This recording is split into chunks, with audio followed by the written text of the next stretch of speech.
Treasury Principal Secretary Dr. Kiptoo was today grilled about plans to lower the national debt burden at a time when Kenya has projected a fiscal deficit over 514 billion shillings in the coming financial year.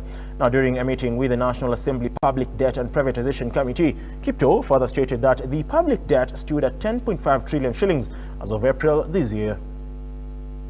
34.7%. This makes us one of the, when you look at the average for most countries in Africa, we're talking about 27. Ours is much higher.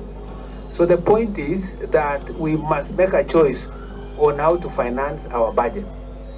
PS Kiptoo told MPs that there was a decline in revenue collection for the current financial year, insisting that the said deficit would be financed through domestic borrowing of 258.9 billion shillings and projected external borrowing of 256.8 billion shillings. As members sought details as entailed in the 1.2 trillion shillings undisbursed loans, which Kiptoo complained was as a result of relatively high constant commitment fee that the loan has attracted for the past 7 years. This is what we have attempted in the fiscal year coming next year.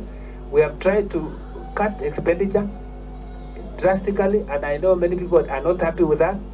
According to the PAs, the public debt as of 30th April 2024 stood at 10.5 trillion shillings, representing 65.3% of the gross domestic product of the country, alluding that the government intends to keep the fiscal deficit at 3.5 and not at the current 5.5, sentiments that reveal that currently, as it is on deficit financing, for every 100 shillings revenue collected, 6 shillings is used to pay debts, urging respective stakeholders to live within means by rationalizing expenditures which will minimize borrowing. It's like 70% of what we get as taxes will be used to settle this, minimize how much we borrow. Because to me, it's not sustainable going forward, where we have to keep borrowing the way we have been doing. And committee members led by Chairperson Balabala MP Abdi Shure Omar grilled the PS, Treasury and team on a raft of other public debt-related matters, including Treasury's plans to lower the national debt portfolio, as well as strategies to cut on unnecessary government expenditures to minimize borrowing. Talking about debt. So if there are any reforms, as you said, to the law, it will be good we move first so that we're able to give also Kenyans that assurance that we're doing everything we can to make sure they understand what their debt portfolio is and all that, how it's being managed. At times there's that delay in terms of implementation.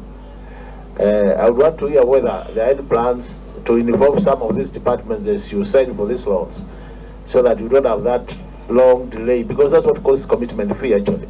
Moving loans and taking a decision to say they are not necessary, we cancel, and then we have identified a few that we need to cancel even within the World Bank, and that critical analysis should actually be able to unlock a situation where we can reallocate existing portfolio rather than taking new loans.